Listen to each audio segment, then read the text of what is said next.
Welcome to the Kriya Yoga Podcast, a source of inspiration and actionable education for those inspired towards the goal of enlightenment through yogic meditation.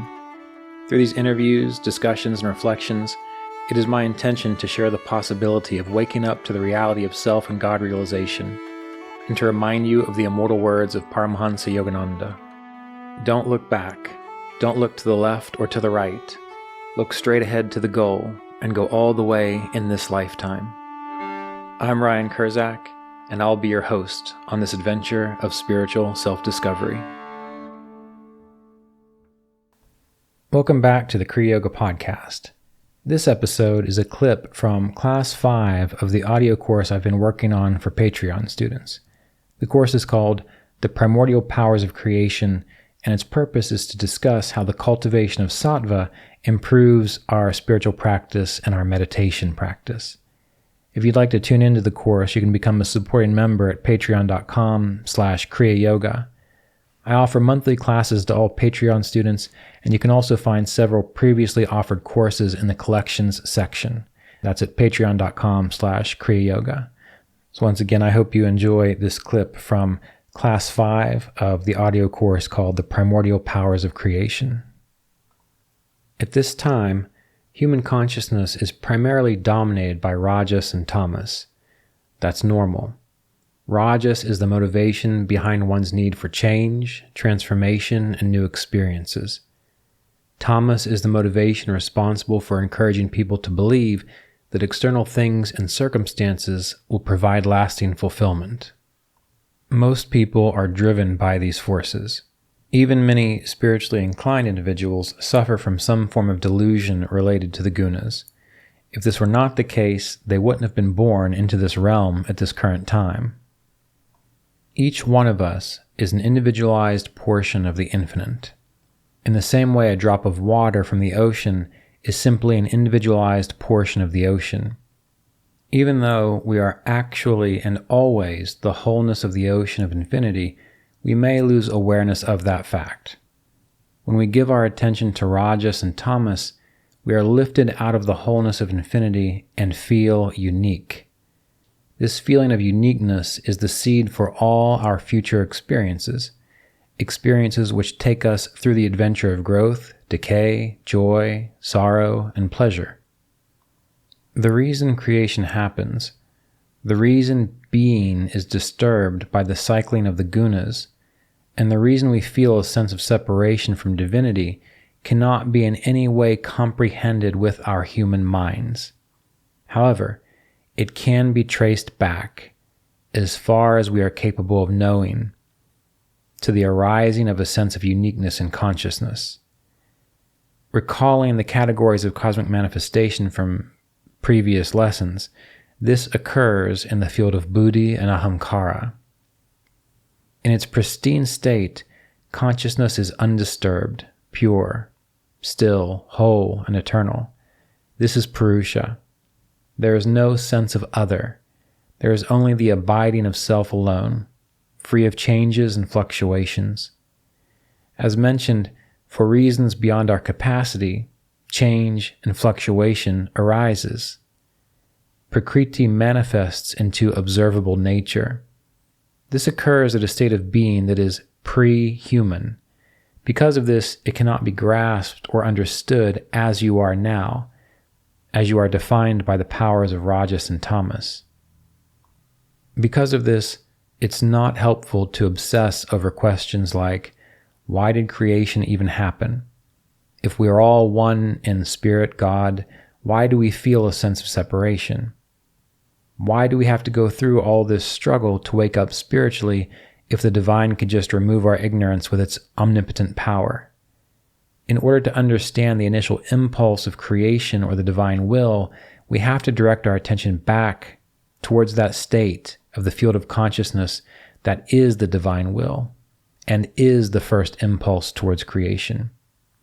This is accomplished through the procedures of yoga. Yoga takes us back to the awareness of buddhi and ahamkara, where this knowledge is obvious. Yoga is supported and fueled by the cultivation of sattva.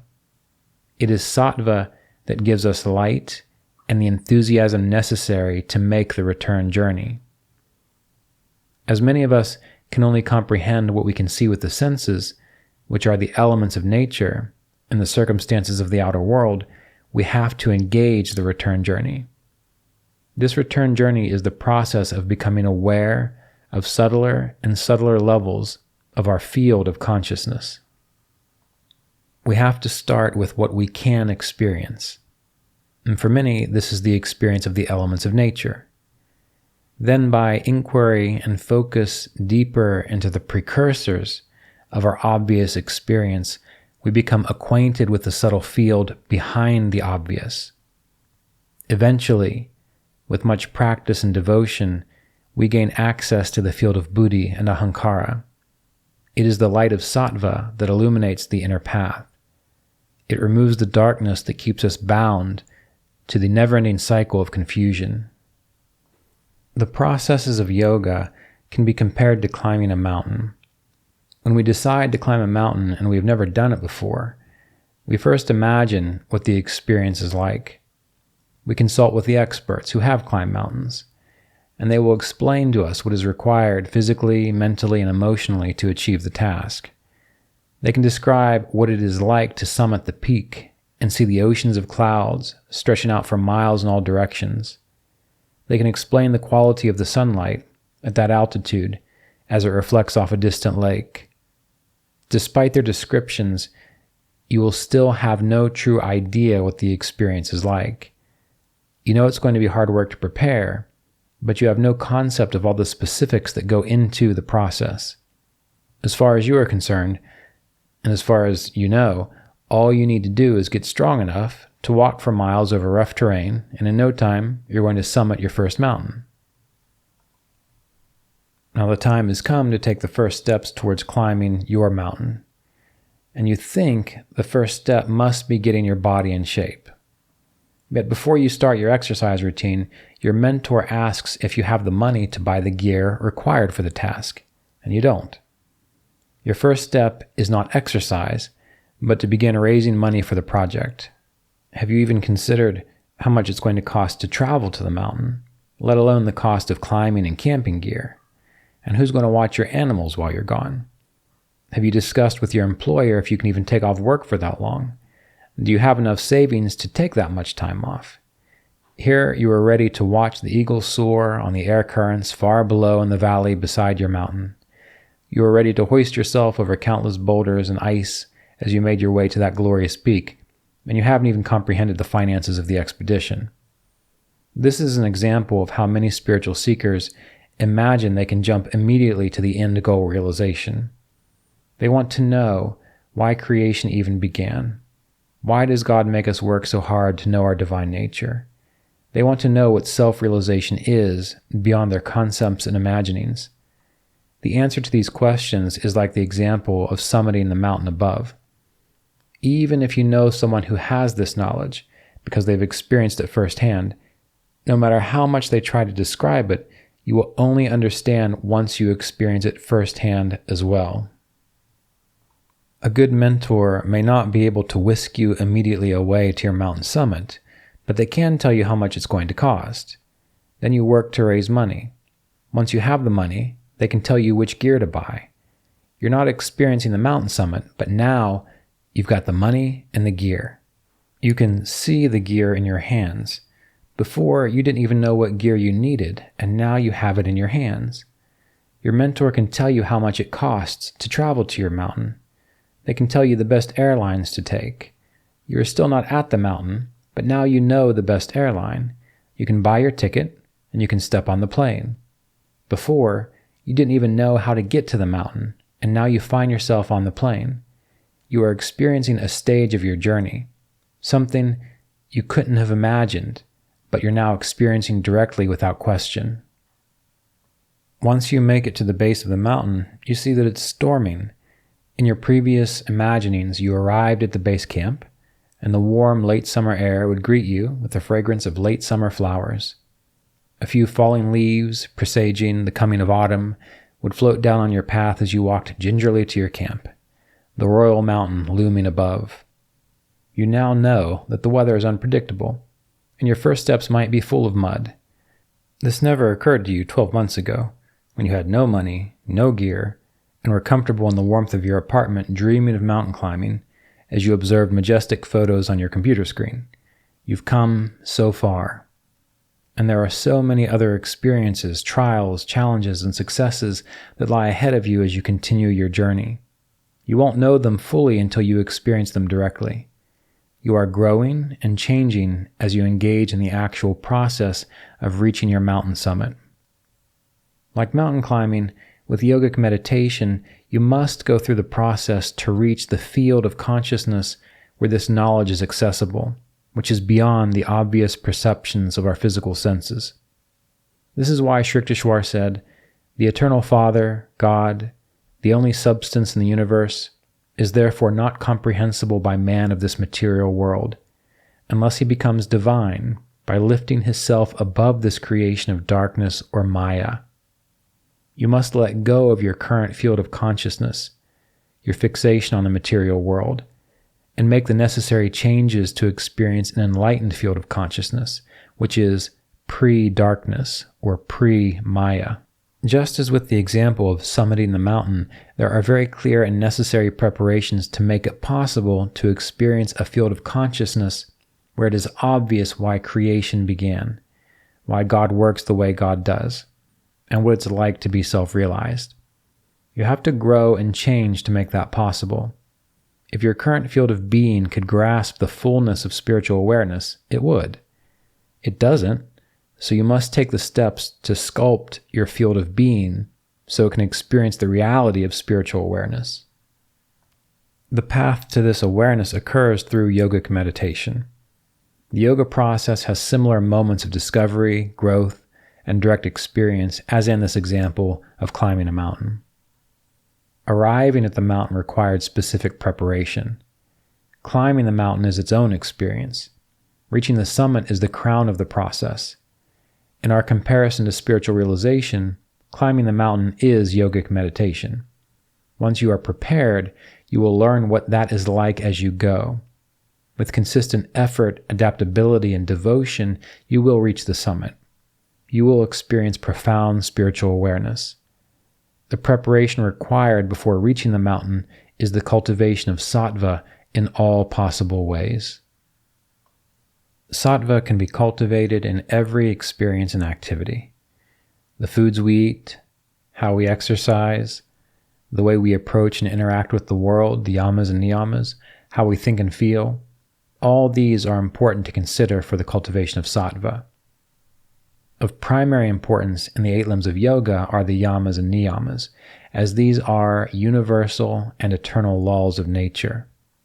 The yamas and niyamas are the programs within nature that embody sattva. Anyone who embodies these principles eventually becomes radiant with sattva, inside and outside. Once the embodiment of sattva becomes as natural as when we once embodied rajas and tamas, we no longer have to be born into this realm. We are able to abide fully in realms of light, which are completely incomprehensible to one defined by rajas and tamas. There are 7 results of embodied sattva, and these are, number 1, purity and clarity of mind. Sattva represents purity, clarity, and harmony. A sattvic mind is clear, calm, and peaceful, which is essential for deep spiritual practices like meditation and contemplation. This clarity helps in perceiving the true nature of reality without the distortions of ignorance, attachment, or aversion. When the mind is clear and pure, it is like a receiver transmitting information to the soul free of distortion. The sattvic mind sees things as they are. The sattvic mind does not confuse what is impermanent with what is permanent. It does not perceive purity and impurity, happiness and pain, or self and non-self. The sattvic mind has access to wisdom and enables us to live gracefully with knowledge. The Yoga Sutras of Patanjali, Chapter 2, Verse 5. Ignorance is assuming the non-eternal to be eternal, the impure to be pure, the painful to be pleasurable, and the ego as the real thing. Number 2, balance and harmony. Sattva brings balance and harmony, which are essential for maintaining a steady and focused mind. It helps stabilize emotions and thoughts, allowing for a more consistent and disciplined spiritual practice. This balanced state is conducive to experiencing inner peace in higher states of consciousness. A sattvic state of being is strong, perceptive, and adaptable. When we are overwhelmed by chronic stress or lack of sleep, the thought of being subjected to disciplined activities can feel unbearable. When we are well rested and happy, even difficult challenges can be met with enthusiasm. Lifestyle choices that promote sattva and decrease rajas and tamas allow us to meet the experience of life with energy and faith. In this state of being, nearly any challenge can be transformed into a learning experience. Discipline is embraced to generate greater momentum towards inner peace and spiritual awareness. When rajas and tamas dominate our field of being, we imagine what is painful to be pleasurable. We imagine the false sense of freedom, of a carefree life, as though that is the solution, when it only leads to more problems usually. We see any form of consistency and discipline as a shackle, rather than the guiding force that it is. The balance and harmony of sattva provides the necessary inner emotional, mental, and psychological structure necessary to ascend into realizations accessible only in higher states of consciousness. People who manage their time and resources in a structured, disciplined fashion tend to have greater freedom in life. There will be times when they seemingly have no freedom because of their self-imposed discipline. Compared to those who lack discipline, the disciplined individual will exhibit greater signs of balance and harmony, which gives greater freedom. Their life will generally be more illumined with sattva. The Yoga Sutras of Patanjali, Chapter 2, verse 38. When vital forces are conserved and transmuted by disciplined endeavor and devotion, physical, mental, and spiritual strength is experienced. Number 3. Inner peace and contentment. A sattvic state leads to inner peace and contentment. When the mind is free from restlessness, rajas, and inertia, tamas, it naturally gravitates towards contentment and joy. This inner peace is a fertile ground for spiritual growth and realization. The Yoga Sutras, Chapter 2, verse 42. As a result of contentment, supreme peace and happiness are experienced. Have you ever tried to accomplish something when your mind was scattered with worry or fragmented by countless distractions?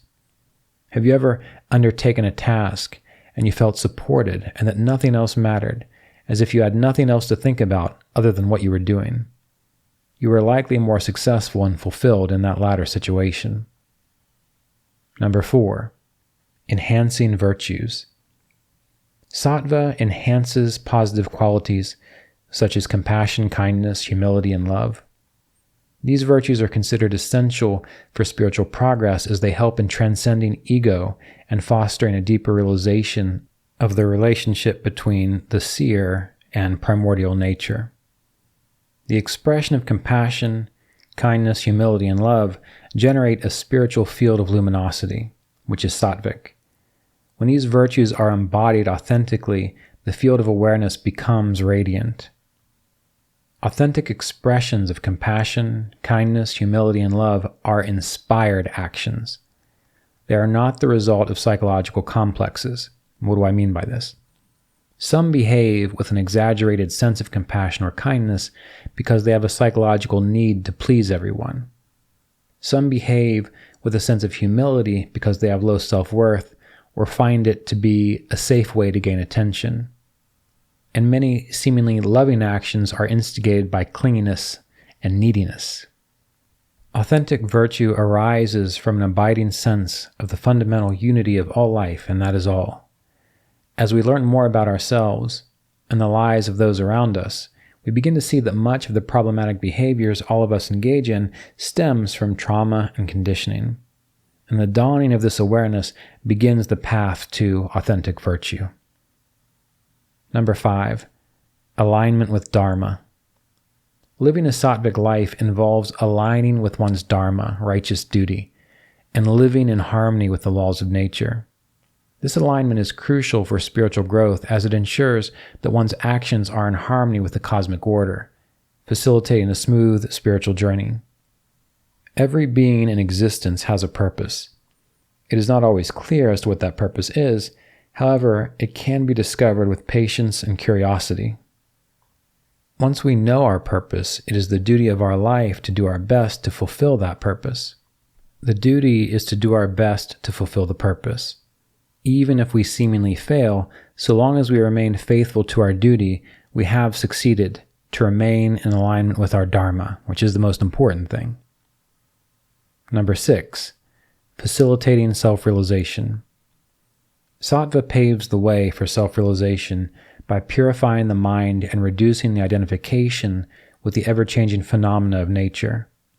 In this state, one can more easily recognize the seer beyond the physical and mental identities, and this leads to spiritual awakening and enlightenment. Number 7, connecting with higher realms. In yogic philosophy, Sattva is associated with the higher realms of existence and consciousness.